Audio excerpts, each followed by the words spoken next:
Bon, bonjour à tout le monde. Puis voici une autre capsule de 15 minutes, des études sur divers sujets. La semaine passée, j'avais parlé concernant qu'il est impossible d'être heureux si on est s'il n'y a pas de gratitude dans nos vies, si on n'est pas reconnaissant. Puis ça va pour les non-croyants et pour les croyants, mais encore plus fort les croyants, quand ils voient tout ce qu'ils ont en Jésus, qu'est-ce que Dieu a fait pour eux. Et tes yeux s'ouvrent sur toutes sortes de choses. Donc, je vais toucher encore le département du bonheur et du fait d'être heureux, parce que c'est un sujet, tout le monde veut être heureux. Puis ça, c'est un sujet, mais là, je mets ça dans une capsule de 15 minutes, mais normalement, il y en a assez pour parler pour 5 heures. Donc, je vais essayer de juste condenser ça. Fait que je sais que les gens pourraient avoir des questions. Oui, mais si, mais peut-être que c'est dans cette situation-là, je ne vais pas toucher à tout cela, mais je vais juste aller en général. Puis peut-être j'aurai la chance de pouvoir aller en profondeur plus tard. Donc, si j'aurais un titre, je l'appellerais « Nous avons l'obligation morale d'être heureux », ou du moins d'apparaître heureux. Puis vous allez savoir pourquoi c'est important. Si je vous pose la question, est-ce que vous avez le souvenir d'avoir été élevé par des parents qui sont misérables ou malheureux? Je ne vous demanderai pas de répondre, mais c'est pour tous ceux. Ça arrive, il y en a. Moi, j'en connais. Moi, j'ai été béni d'avoir des parents heureux. Mais pour ceux qui vivent dans une famille où les parents sont misérables et heureux, quel impact ça a eu sur leur enfance? Ou demander à quelqu'un qui s'est marié avec quelqu'un de misérable ou quelqu'un de malheureux. Ça pourrait être ça aussi. Puis demander à cette personne-là comment il vit ça. Puis je sais que c'est pas facile. Ou tu vas rencontrer des gens aussi au travail qui sont de mauvaise humeur tout le temps. Ils semblent tout le temps malheureux. Ou tu vas voir des gens aussi qui sont heureux, qui marient des personnes qui sont misérables. Ça arrive. Mais tu ne verras jamais. Deux personnes misérables, ça ne durera jamais.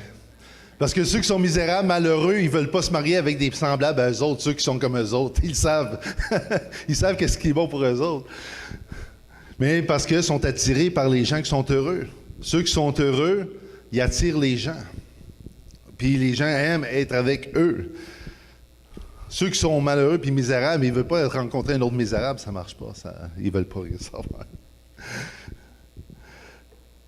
Donc, la seule raison pourquoi quelqu'un qui, comme je disais, qui est joyeux, qui est heureux, qui va côtoyer quelqu'un qui est misérable, c'est parce que les personnes, eux, veulent le bonheur des autres. Et souvent, ils vont penser qu'ils peuvent changer la personne. Puis en même temps, ça peut arriver. Ça peut avoir un effet positif. Ça peut amener les personnes à avoir une mentalité différente. Au lieu d'être tout le temps négatif, ils vont voir quelque chose de différent à cause de l'autre personne, le témoignage que l'autre personne, les personnes qui sont entourées. Donc, pour ça, je dis, nous avons la responsabilité d'apparaître heureux pour les gens que nous aimons, pour ceux qui sont mariés, pour ceux qui ont des enfants. J'ai dit, il y en a qui vont dire, mais c'était hypocrite, c'était pas vraiment. Mais là, je parle pas pour des cas extrêmes, parce qu'il y a des cas, il y a des personnes qui ont vécu des abus, toutes sortes de situations. Je veux dire, je ne vais pas faire semblant d'être heureux quand que vraiment ça va mal. C'est pas ça que c'est pas le point de mon étude aujourd'hui. Mais je parle pour tous ceux qui gardent la rancune parce qu'il y a un professeur qui a donné un coup de règle 30 ans passés. C'est des choses comme ça. Vous connaissez ces gens-là parce qu'ils se lèvent le matin, puis là, au travail, il y a quelqu'un qui a fait quelque chose de différent, puis là, toute la journée, ils vont être misérables, puis ils vont faire payer ça aux autres, là, puis les autres vont subir sa mauvaise humeur.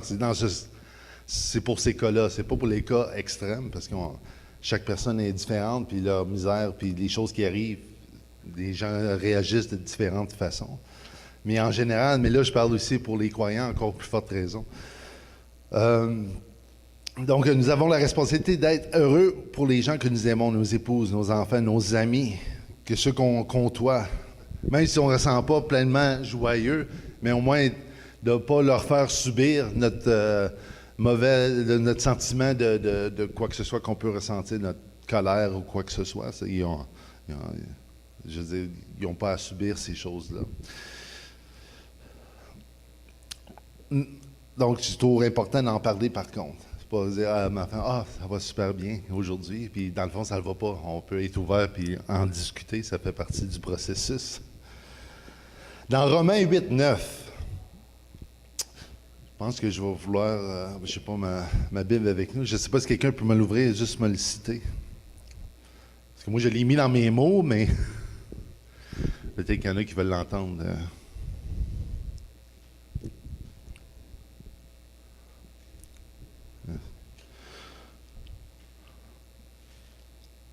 Je vais vous le dire un peu dans mes mots, puis après ça, on va le lire. Paul, dans le fond, qu'est-ce qu'il dit? C'est, si tu déclares que tu as l'Esprit de Dieu, si tu dis que tu es rempli de l'Esprit de Dieu, alors tu as besoin d'agir en conséquence, d'être arrêté d'être misérable et arrêter de nuire aux gens proches de toi. Donc, si tu déclares que tu as le Saint-Esprit, mais que tes actions vont à l'encontre de ça, c'est ça qu'il dit. Normalement, si tu te déclares chrétien, mais il faut t'agir comme un chrétien.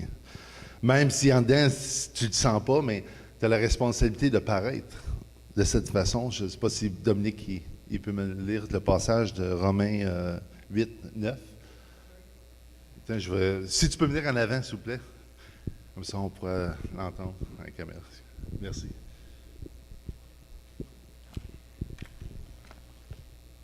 Romains 8, 9 nous dit, pour vous, vous ne vivez pas selon la chair, mais selon l'Esprit. Si du moins l'Esprit de Dieu habite en vous, si quelqu'un n'a pas l'Esprit de Christ, il ne lui appartient pas. Amen. Donc, c'est un peu ce que je disais. Oui, merci. Il dit selon la chair, c'est-à-dire comme selon les humeurs, selon ce qu'on ressent. Souvent, on va quelque chose qui va nous arriver, puis tout de suite, regarde qu'est-ce qu'il m'a fait. Regarde ça, les heures qu'il m'a données. Puis après ça, on va étirer ça, on va le raconter à tous ceux qui veulent l'entendre, même si on croit qu'ils veulent l'entendre, mais ils ne veulent pas l'entendre. Mais qu'est-ce qui nous concerne, nous, qui est rempli du Saint-Esprit? On se déclare enfant de Dieu. Donc, c'est ça qu'il dit. On ne réagit pas selon qu'est-ce qu'on peut ressentir, mais selon la vérité. Amen. Qu'on est joyeux. Puis je vais lire plein de passages, comme la dernière fois. Je vais terminer avec plein de passages dans la Bible. Ensuite, dans Jean 3, 21, j'aime beaucoup ce passage.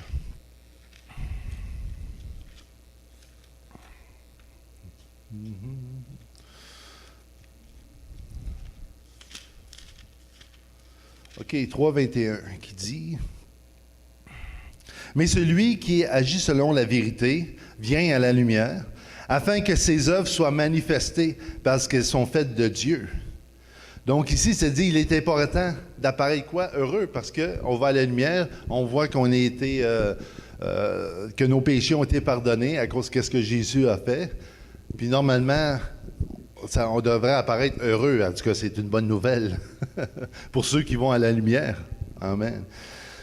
Et parmi les Juifs, je vais vous lire quelque chose. J'avais écouté un reportage concernant un Juif qui est assez orthodoxe, mais ils ont des traditions qui n'est pas biblique, mais pour eux, c'est de génération en génération qu'ils font ces choses-là. Puis je trouvais ça intéressant parce qu'il disait que parmi les traditions, lorsqu'un enfant, ou surtout le garçon, parce que la fille est considérée comme une femme, elle, à l'âge de, je pense, 12 ans. Mais pour un garçon, à l'âge de 13 ans, il est considéré à passer à l'âge adulte. Donc les parents, ils font une prière. Ils font une prière à Dieu qui remercie Dieu du fait qu'ils sont plus responsables du péché de leur enfant. Parce qu'avant 13 ans, si l'enfant fait quelque chose de mal, les parents sont responsables. Mais après 13 ans, si l'enfant commet un péché ou commet fait quelque chose de mal, lui seul est responsable.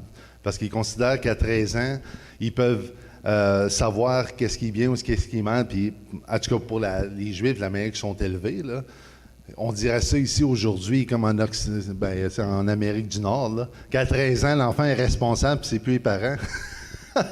Tu passerais des nouvelles où ils viendraient chercher ton enfant. Mais pour eux, on peut voir que dans l'histoire, puis ça a fonctionné parce que lui, depuis qu'il est jeune âge, il dit depuis l'âge de 14 ans, la seule chose qu'il veut faire, c'est faire du bien aux autres. Il avait la conscience, parce qu'il est enseigné la Torah, les 10 commandements, d'honorer ses parents, toutes ces choses-là, pour lui, c'était important. Parce qu'il croyait que Dieu l'exigeait, c'était la raison pourquoi il le faisait. Donc, à 13 ans, il était conscient de ces choses-là. Puis, ça l'a servi tout le long de sa vie. Parce que c'est ça, d'un 13 ans, il est considéré comme un adulte, donc il est au courant de s'il fait le mal ou pas. Donc, dans ce sens-là. Donc, tu ne peux pas être heureux si tu ne prends pas la responsabilité pour ta propre personne et pour ta vie. Si on peut lire dans 1 Jean 3, 18. Parce qu'on peut blâmer beaucoup de choses, comme je disais, le professeur, pour ton malheur, 30 ans passés. Un frère qui t'a fait quelque chose. Quelqu'un qui t'a vendu, je ne sais pas, moi, une moto, puis tu as eu des problèmes avec, puis il y en a qui gardent ça pour longtemps, pour quoi que ce soit, des sortes de petites choses qui semblent insignifiantes pour nous, mais pour eux, c'est une grosse chose. Mais de savoir que quand tu es un adulte, tu dois prendre la responsabilité. Tu ne peux pas constamment blâmer les autres. Dans 1 Jean 3, 18...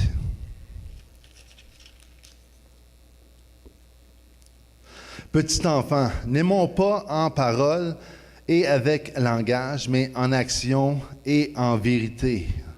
C'est-à-dire, nous, pas selon, il ne parle pas d'agir selon qu'est-ce que les autres vont subir, mais il dit ici, en action et en vérité.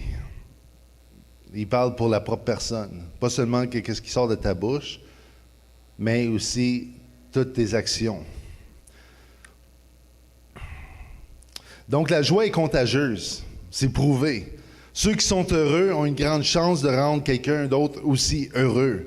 Parce que, comme je disais la dernière fois, ceux qui sont reconnaissants, ils sont heureux. Et ceux qui sont reconnaissants sont généreux aussi. Et ceux qui sont généreux, ils font du bien alentour d'eux.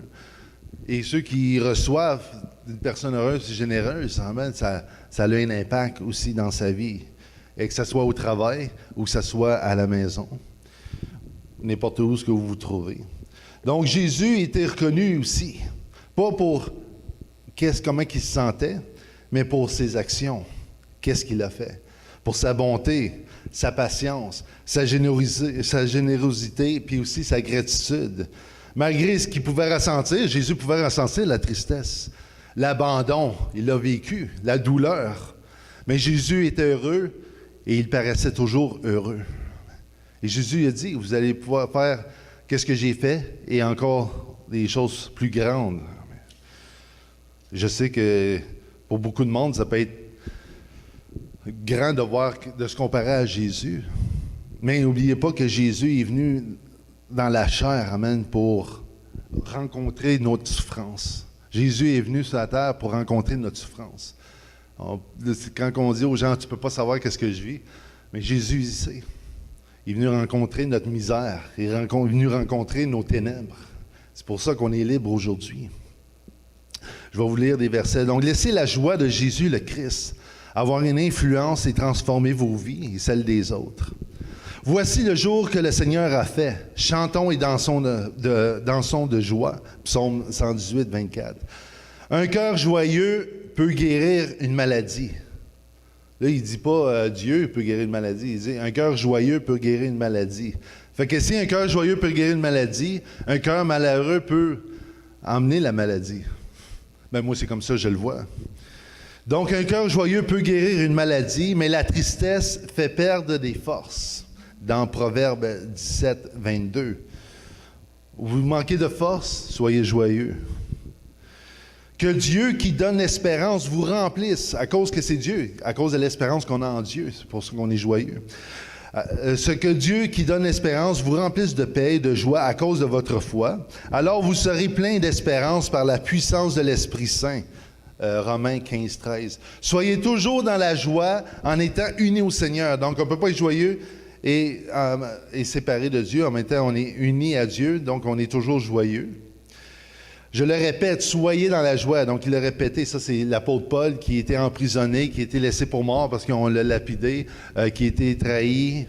Donc, il répète 2 fois, soyez joyeux. C'est bon. C'est vrai, vous êtes notre fierté et notre joie. Il est joyeux pourquoi aussi? Il est joyeux parce qu'à cause des autres frères et sœurs, qui dans Thessaloniciens 2:20. Jésus, vous ne l'avez pas vu et pourtant vous l'aimez. Vous ne le voyez pas maintenant et pourtant vous croyez en lui. C'est pourquoi vous êtes remplis d'une très grande joie. Pas seulement une joie, mais une très grande joie. Pourquoi?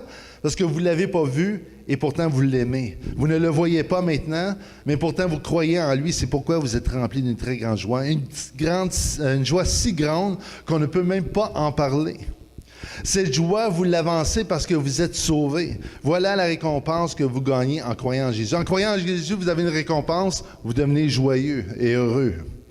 Ça, c'est Pierre 1, 8, 9. Je vous le dis, c'est la même chose. Quand un seul pécheur change sa vie, il y a de la joie parmi les anges de Dieu. Donc, quelqu'un qui donne sa vie, ça affecte même les anges qui deviennent joyeux. Luc 15, 10. Oui, ma bouche criera de joie quand je louerai pour toi, car tu m'as sauvé la vie. Puis ça, c'est pas un chrétien qui dit, c'est Psaume 71, 23, le roi David. Et le roi David, il se faisait poursuivre. Il se faisait poursuivre, il y en a qui voulaient toucher à sa vie. La plupart du temps, il était en fuite. Mais il dit, tu as sauvé ma vie. Tu m'as montré les chemins qui conduisent à la vie. Tu me rempliras de joie par ta présence. Dans les Actes des Apôtres 2, 28. Et je vais terminer avec ce dernier verset. Job, on connaît la misère de Job. Il a toutes les raisons de pouvoir se plaindre jusqu'à temps qu'il meure. Puis il dit, oh, regarde, qu'est-ce qui m'est arrivé. Puis avoir des rancunes. Mais il a apparu joyeux. Pourquoi? Il remplira de nouveau ta bouche de rire. La bouche de rire. Et il te fera pousser des cris de joie, venant de la bouche de Job, 8, 21. Non, c'est encore une petite capsule, j'ai peut-être passé 15 minutes, mais à vous faire réfléchir concernant le sujet. Allez voir par vous-même. Constatez aussi, lorsque vous rencontrez des personnes joyeuses, heureuses. On peut voir même pour les non-chrétiens. Mais pour vous, amen, qui aimez le Seigneur, que vous êtes aimés de Dieu. Amen.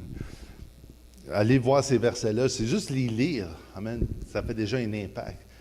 Ça va affecter tout ton corps. Même si tu es moindrement joyeux, juste penser au Christ. Focuser sur le Christ, ça va changer tout. Ça va affecter ton corps, tes pensées. Puis ça va affecter les gens autour de vous. Soyez bénis. Et heureux.